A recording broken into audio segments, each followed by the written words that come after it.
Chapter 1. I almost missed her. It was the flick of a wrist that caught my attention, the way she stirred her coffee, slow and absent, like she wasn't really tasting it. I was halfway across the street, waiting for the light to change, mine still stuck on the email I forgot to reply to. Then I saw the sleeve. My sleeve. Cream wool, slightly pilled near the elbow, a snag where I caught it on the subway turnstile last week. That sweater was mine. No, is mine. I was wearing it right then. But so was she.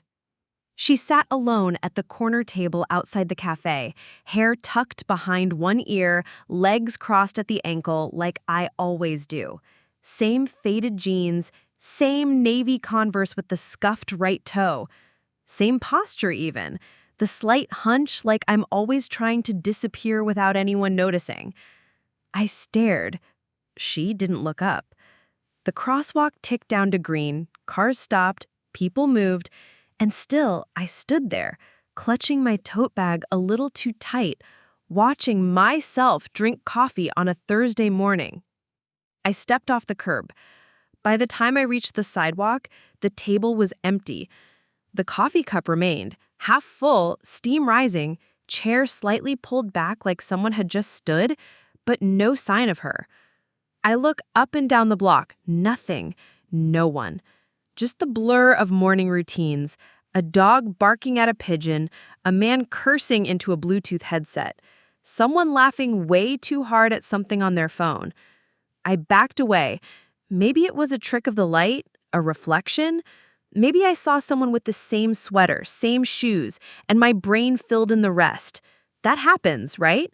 Still, I crossed the street again, circled the block once, pretending to check for a bakery I didn't need. She wasn't there.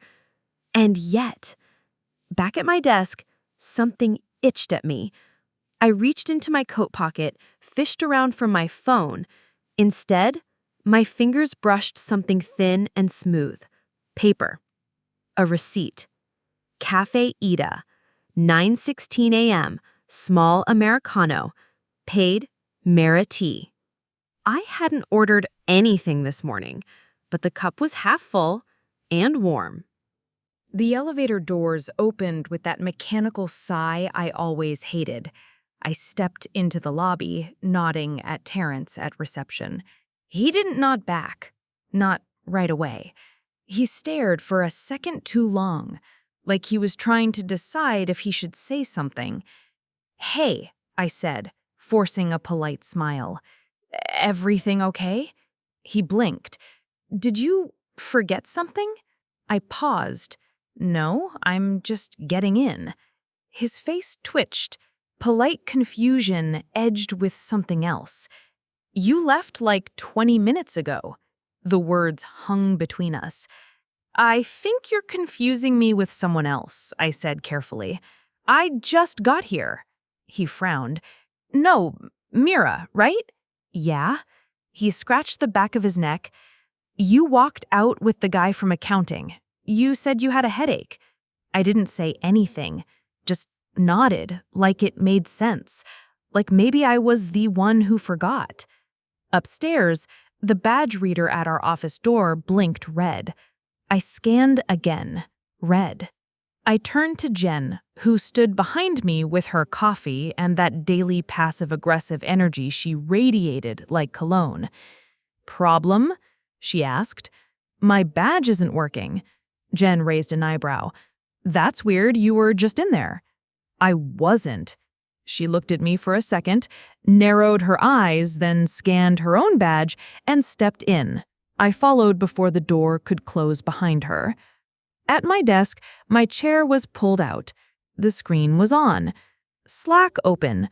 The timestamp on the last message, 9:38 a.m. It was 9:52 now. The message was mine. "Need to step out for a bit. Back soon." I didn't remember writing that, but the cursor still blinked like I'd just left my seat. I touched the keyboard, and it was warm. When I got home that night, the hallway felt too quiet.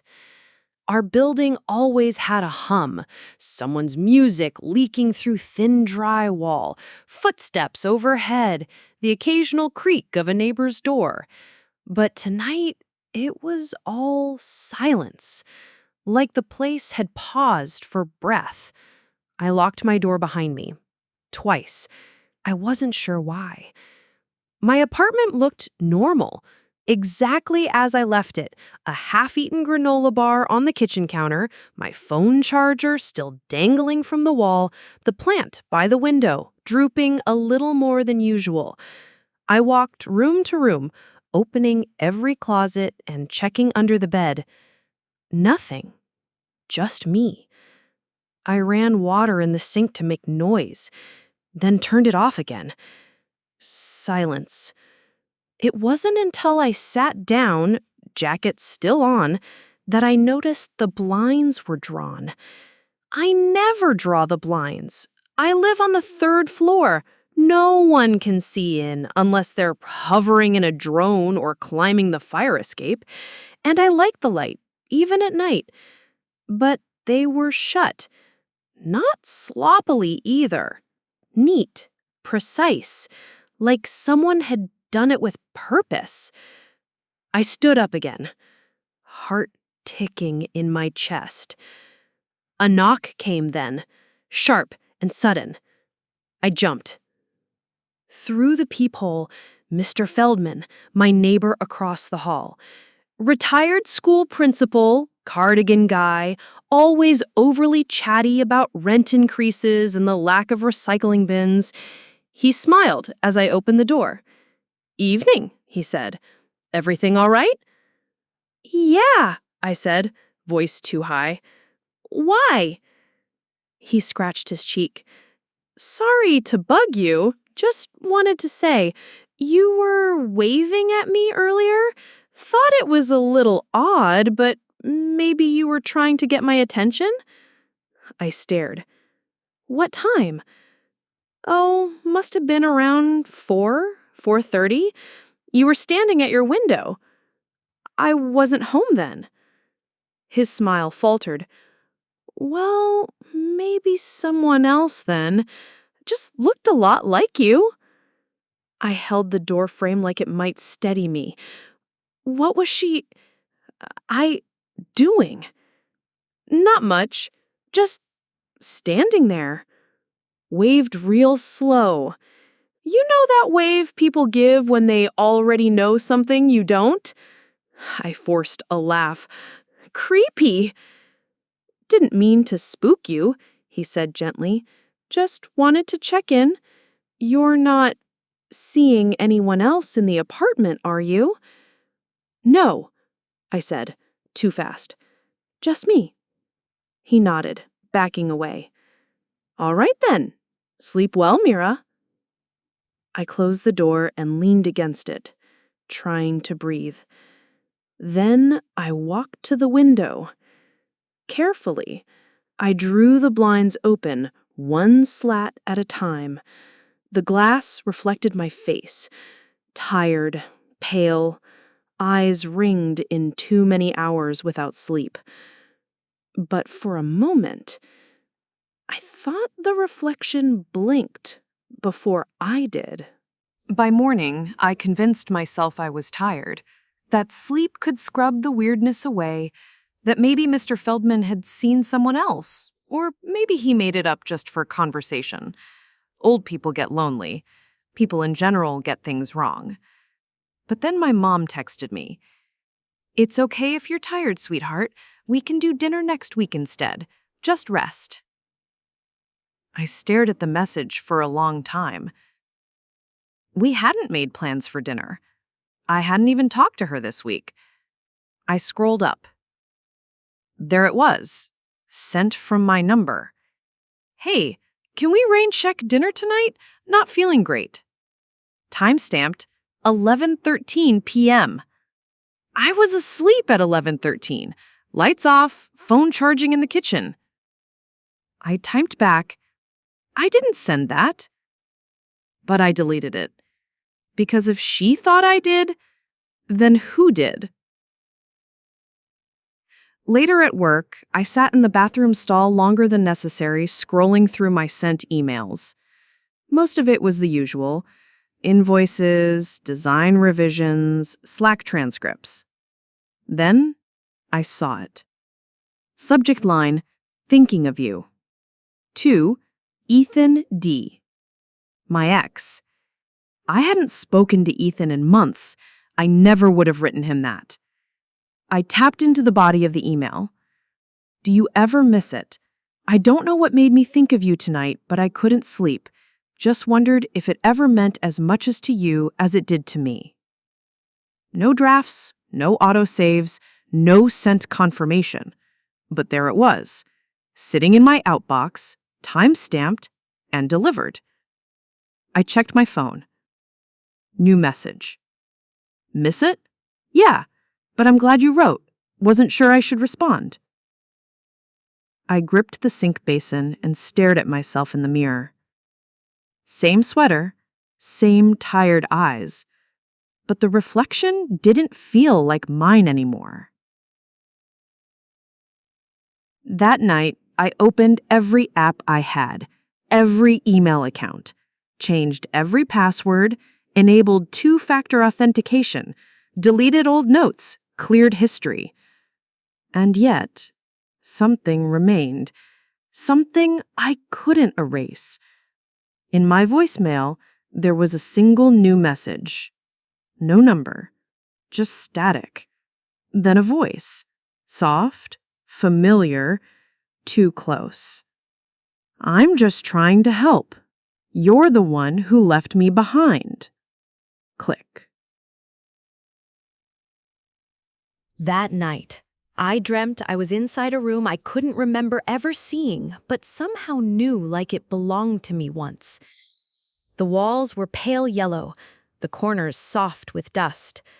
A small bed sat under a window, and light pooled on the floor like it had been waiting. There was a door on the far side, shut tight, and behind it, someone crying. Soft, rhythmic, the kind of crying that comes after the screamings run out. I walked to it, knocked. The crying stopped. Then came a voice. You said you'd come back. It was my voice, but younger, hoarse, afraid. I reached for the knob, but it was gone. Just a flat panel of wood where a handle should have been. And then, suddenly, the door swung open on its own. Inside stood me. Not a reflection, not a trick. Me. But not how I am now. This Mira was cleaner, calmer. Her hair brushed and tucked behind one ear, like she'd been waiting somewhere quiet and kind. She wore white, her hands folded neatly in front of her. She stepped toward me and whispered, You shouldn't have buried me. I opened my mouth, but no sound came. She touched my cheek. Her fingers were warm and leaned close to my ear. You don't remember, but I do. I woke with a gasp, drenched in sweat. My sheets twisted around my ankles like they'd tried to hold me down. It was 3:47 a.m. My feet touched the floor. Cold, damp. I stood and stumbled to the bathroom, flicking on the light. My face in the mirror was pale, jaw clenched, and on my wrist, a smudge of dirt. I looked down. My soles were muddy. Bits of damp grass clung to my heel. I hadn't left the apartment. Had I? I didn't tell anyone about the dream, or the photo, or the dirt. Because what would I even say? That someone who looked like me touched my face in a dream and left real mud on my floor? That I was losing hours and control, one blink at a time? Instead, I showered, dressed, and practiced smiling in the mirror. I told myself it was a breakdown, a stress response, sleep paralysis maybe, a glitch in my brain from staring at screens too long. That theory held up for exactly 15 minutes, until Ava opened her front door and looked at me like I was a stranger. She said, "I didn't think you'd show up after last night." I blinked. "Last night? You came over. You remember that, right?" My mouth dried. I didn't. She tilted her head. "You watched that awful dating show. You drank half my wine and said I was codependent." I stepped back. "I didn't come over." She frowned. "You were here for 3 hours." I tried to speak, but no words came. Ava said, suddenly softer, "I figured you were in a mood. You laughed without saying goodbye. You looked weird. Honestly, I thought you'd been crying." I went back to the office late that afternoon. I wasn't supposed to be there. Technically, I had the day off, but I needed something familiar, something real. I told myself I'd just check my desk, look through my files, confirm that I was still tethered to something. At the front desk, the security guard didn't even glance up. He said, "Didn't expect you back so soon. You just left." The phrase landed like a bruise. I walked in anyway. Upstairs, things were quieter than usual. Mid-meeting hush, distant typing. I passed the break room and stopped. Inside, by the vending machines, 2 coworkers stood chatting. One of them looked up. His face changed. "Mira?" "Yeah," I said. He laughed nervously. "We just saw you. You changed clothes fast." "What?" "You walked past the lobby like 5 minutes ago. You nodded at us. Weren't wearing that coat." I forced a smile. "Weird." I didn't go to my desk. Instead, I went straight to the security room. I'd never been down there before. Concrete hallway, buzzing fluorescent lights. It smelled like burnt dust and coffee. A bored intern sat behind the monitors, scrolling on his phone. "Can I help you?" "I need to see the footage from this morning. Front entrance, 9 a.m. to now." He raised an eyebrow. "Are you with management?" "I'm in the footage," I said, calmly. "I think someone used my badge." He hesitated, then scrolled through the feed. The screen split into 4 angles: lobby, exterior entrance, hallway, elevator. "There," I said, pointing. A woman walked in at 9:24. Cream sweater, blue jeans, navy Converse. She didn't look at the camera. She walked like I do, tilted her head the same way. The intern clicked pause. I leaned in. It was me. But then she turned, just enough, and smiled at someone off camera. That smile, it wasn't mine. Not even close. I don't remember deciding to go. One minute I was staring at the security footage, frozen in place. The next, I was outside, shoes hitting pavement, heart pounding like it was pulling me somewhere my head hadn't agreed to yet. The number that kept texting me, the one that sent, "Nice seeing you again, Mira, we're almost ready," was still in my phone. I reverse searched it.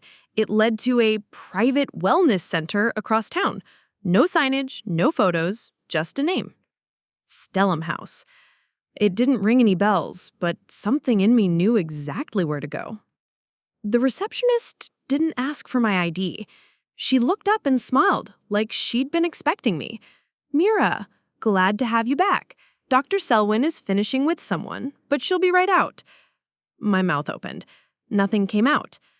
I stood there, waiting, in a clean white room that smelled like lavender and antiseptic. The floor was too quiet. The silence hummed. Something in the corners buzzed faintly, like a fridge you couldn't quite place. When the door opened, a woman in a soft gray dress stepped out. Alone this time? I blinked. "You usually come with someone, but I think this is better." "I've never been here," I said. She tilted her head with a kind smile. "Of course." Her office was warm, soft lighting, no desk, just 2 chairs and a table between them. She motioned for me to sit, then pulled out a file already marked with my name. Mira Turner, session number 18. My stomach dropped. I don't remember ever being here, I said again. She nodded slowly, like we were rehearsing something. Yes, you've said that before. Let's take it slowly. She opened the file. I have notes from your last few sessions, she said gently. Would it help to go over them? I didn't answer. She began reading. Mira has continued to experience perceptual doubling, reports loss of time, mirror disassociation, and boundary erosion. Restoration protocol was initiated with consent. Memory gating was successful. The host appears unaware of the separation. Version shows increasing behavioral confidence, emotional regulation within optimal parameters. Integration predicted within 10 to 12 days. Reinforcement advised. My fingers were ice. What does that mean? I whispered. She looked up. You told us you wanted to forget, that you wanted to feel stable, whole. I stood. I didn't ask for this. You did, she said gently, just not as you. She turned the folder around and slid it toward me. There was a photo clipped to the inside cover. It was me, hair messier, darker circles under the eyes.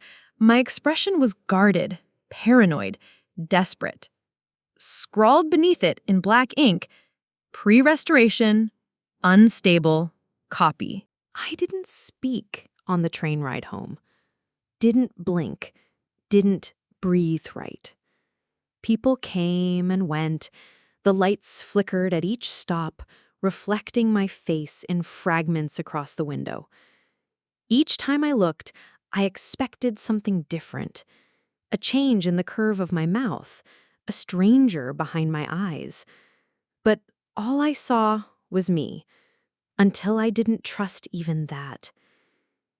It was dark by the time I reached my building. Cold wind clawed at my coat as I rounded the corner. I kept my eyes on the sidewalk until I heard the sound. Laughter. Mine. I looked up. She was sitting on the steps, my steps, wearing the same jeans I'd worn 3 days ago, same boots, hair tied up in the same loose knot I'd done this morning. She looked at her phone, scrolled, smiled. Like she belonged there. Like she'd always belonged there. I stopped at the end of the sidewalk, frozen. She looked up right at me and smiled. Not kindly, not cruelly, just knowingly. I stepped forward. Who are you? She tilted her head. You already know. My throat tightened. Why are you doing this? She stood, slowly. We were the same height, same shape, same voice. But when she moved, it was smoother, more certain. She stepped closer. You made me, and now you want to pretend I'm not real? I didn't make you. You don't remember making the choice because you begged them to take the memory away. I didn't.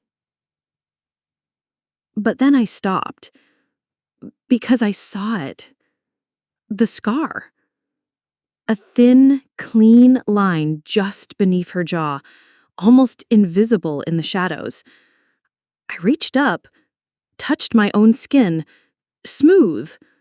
No scar. I stared at her. What is that? She smiled again. A reminder. Before I could speak, she stepped past me, brushing my shoulder gently. I'm not trying to hurt you, Mira. I'm just finishing what we started. She walked off into the dark, disappearing into the street like she'd never been there at all. I didn't go home. I went to my mother's. I hadn't seen her in almost 4 months. We hadn't spoken in weeks. She opened the door looking surprised, then pulled me in without a word. She made tea, sat across from me, didn't ask anything for a long time. Then she said, quietly, "You look tired." I hesitated, then asked, "Do I have a scar under my jaw?" She looked at me like I'd just asked her if I had hands. She reached out instinctively, her fingers brushing the place where it should have been, and she smiled. "It healed nicely. You were 12, fell off that old swing at the lake. You don't remember?" I couldn't speak, because I didn't remember. Not even a little. The next morning, I tried to log into my bank account. Password denied. I tried again, slower, thinking maybe I'd mistyped. Then with the backup code, then the forgot password link. Each time, the same message flashed. Account not found. I called the helpline. They asked for my name, my email, my last transaction. Then they said, "I'm sorry, ma'am, but we have no record of a Mira Turner connected to this phone number." I sat there, the line humming in my ear, fingers trembling. There must be a mistake. Another pause. Then the sound of keys clicking, soft and impersonal. "Do you have another name you might have used?" Next, I went to my apartment building. I walked up to the front desk, still dazed, and asked the manager to check the lease file, just in case. "Which unit?" he asked without looking up. "3B, Mira Turner." He scrolled, typed, stopped. Huh. He looked at me then. That lease was terminated 3 days ago. Signed off by Mira Turner. That's not possible. I live there. He turned the screen so I could see it. A digital signature. Perfect. Clean. My name. My handwriting. And next to it, a new one. Added just yesterday. Amira Tallin. "She's moving in today. Do you know her?" I stared at the screen, at the bold black letters of a name that wasn't mine, but felt carved from me. I turned and ran up the stairs. Apartment 3B. The door was ajar. Inside, someone had already moved in, but it wasn't a stranger. Everything was mine. The coffee table I bought from the flea market, the chipped green mug I never threw away, the book on the nightstand, my copy, pages dog-eared just the way I left them. Only now, there were framed photos on the shelves of my mother, my coworkers, even one of Ava laughing on her couch. But I wasn't in the pictures. She was. The other Mira. And she looked happier in my life than I'd ever been. I heard a voice in the hallway and ducked into the stairwell just as she rounded the corner. I watched through the crack in the door as she stepped inside the apartment. She didn't hesitate, didn't pause, just shut the door behind her like she belonged there. And maybe she did, because whatever I had been, whatever remained of me, was slipping through cracks I couldn't seal. Even my reflection was starting to look more like hers. She had another place. Not the one with my name on the lease. Not the one with my photos and chipped mugs and familiar shampoo. That was mine. She just moved in. But this other place, This one was hers. I followed her. Not deliberately at first. It started as instinct. A strange car idling near my old building, her inside it, texting. A gut feeling that she wasn't going home. So I took the next train and watched from 2 seats behind. She didn't see me. She got off near the river, where the buildings turned sharp and narrow. Old stone, tall windows, doorways that looked like they hadn't been opened in years. She walked 3 blocks, unlocked the gate to a basement apartment. No name on the buzzer. She went inside.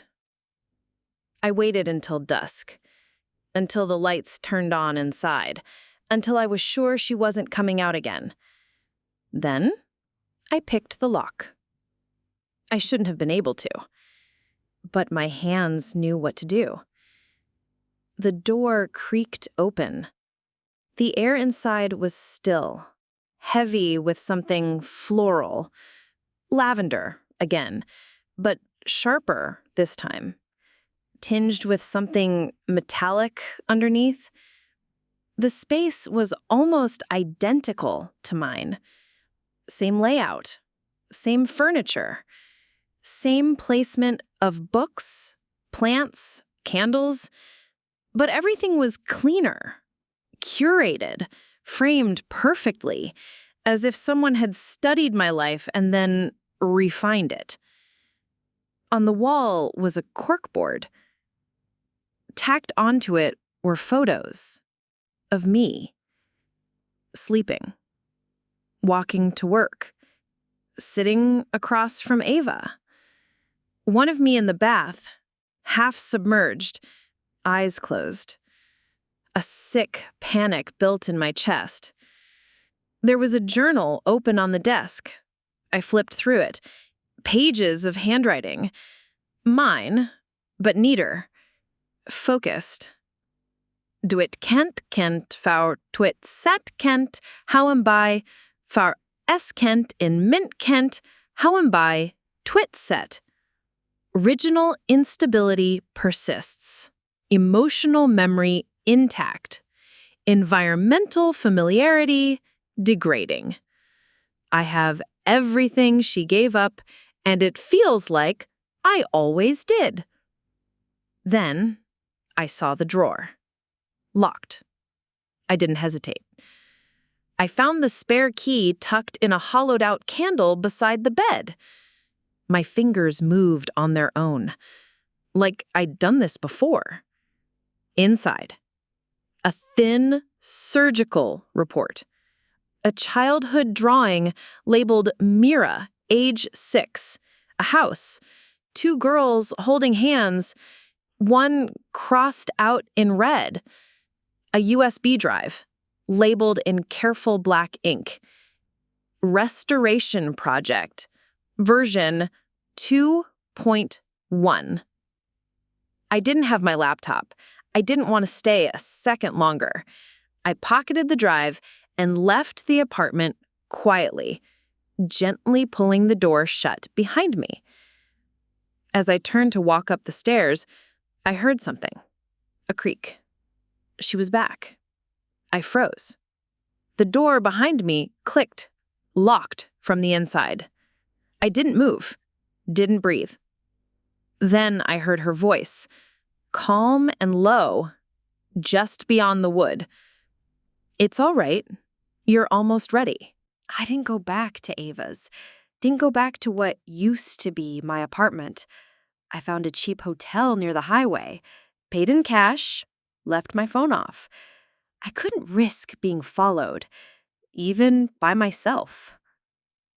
I watched the USB load on an old laptop the hotel front desk let me borrow for emergencies.